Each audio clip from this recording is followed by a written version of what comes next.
In this video, I will be answering these questions based on this partial output for multiple regression coefficients. The regression analysis is to predict sale price based on house price, number of bedrooms, age of the house, and distance from the city's core. Since we have 4 independent variables or predictors here, the multiple regression model could be written as follows. It could also be written in this form based on the definition of the x variables here.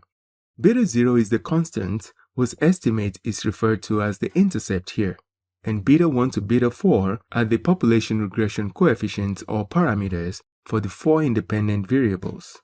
They are also sometimes referred to as population slopes. The epsilon here is called the error term or error variable. It is sometimes represented by u. It accounts for the variability in the dependent variable y that is not explained by the regression model. The values of beta are not usually known, but are estimated from sample data as we have here. The estimated model or equation is therefore presented as follows, with the coefficients taken from the first column of the output here. Note that the dependent variable now has a hat to indicate that it is estimated or predicted, and the error variable is removed since this is an estimate. Now, the estimate of the model's constant, 565.3, is the expected value of y or price when all independent variables are zeros. In this scenario, it does not make sense for house size and the number of rooms to be zeros. Therefore, the intercept has no practical meaning here or does not make sense.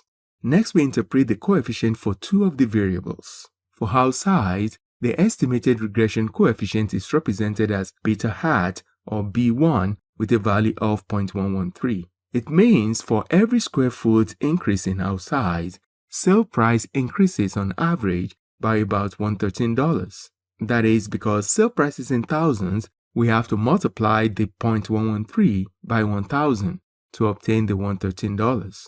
And in contrast to simple regression, we usually add holding other variables constant in multiple regression. This means that this per square foot increase in expected price is for homes with the same number of rooms, same age, and same distance. Similarly, for distance, the regression coefficient is negative 15.975. It means for every additional mile, price decreases on average by about $16,000, holding other variables constant. Next, we construct a 95% confidence interval for the age coefficient. Typically, confidence intervals for the coefficients are included in the regression software outputs. Nonetheless, to calculate them, the formula is given as the estimated coefficient plus or minus t critical value times the standard error of the coefficient. With 95% confidence, alpha is 1 minus 0.95, which gives 0.05. Recall that the number of observations n equals 34, and the number of independent variables here, k, equals 4. Thus, the degrees of freedom n minus k minus 1 is 29. Since confidence intervals are always two-tailed, we divide alpha by 2 to have 0.025 in each tail. With df equals 29, the t critical value is 2.045. So for age, the coefficient is 1.3849 plus or minus the critical value times the standard error for age. That is, we are 95% confident that the true regression coefficient for age lies between negative 3.8 and 6.5. Next, we estimate the sale price of a house with this given information. Here again is the estimated regression equation. We want to point predict sales for this house by substituting the values in the equation. The house size is 1900 square feet, and there are 3 rooms.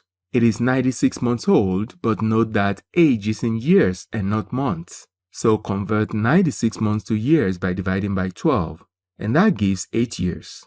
The distance is in miles, so we simply enter 20 here. And that is approximately $780.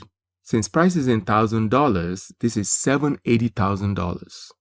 Next, we move on to testing the significance of each regression coefficient. For each independent variable xi, the null hypothesis would be that the regression coefficient is equal to 0, that is, not significant.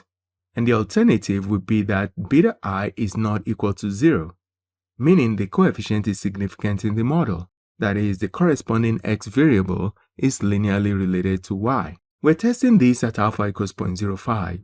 As we saw earlier, the degrees of freedom is 29. and the two-tailed critical value is 2.045.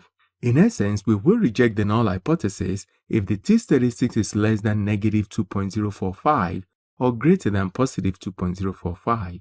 In other words, if the absolute value of t is greater than 2.045, we will reject the null hypothesis. Note that the t-stat here is calculated as coefficient divided by standard error. Also note that since our output here contains p-values, we really do not need to use the critical region approach. We could simply use the p-value rule. That is, we reject the null hypothesis or the result is significant if the p-value is less than our alpha of 0.05. Now, for the first independent variable, our size, defined as x1 here, we will use beta 1 in the hypothesis. The test statistic is 3.444, which is greater than 2.045, so we reject the null hypothesis and conclude that the parameter for our size is significant in the model, or we have enough evidence to conclude that our size is linearly related to price.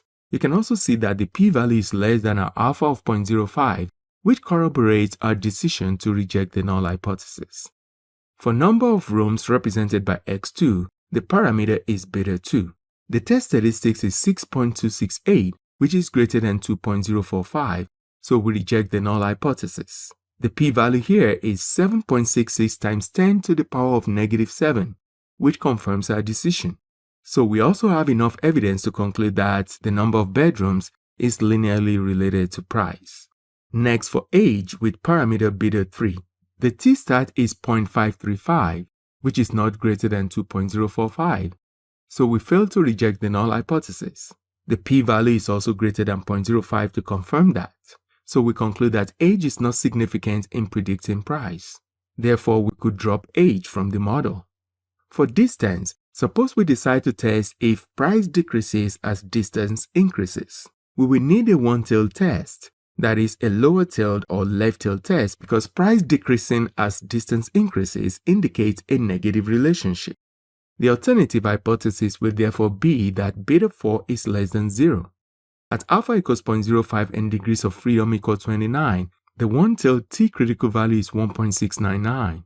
And since this is a left-tailed test, the left-tailed critical value will be -1.699.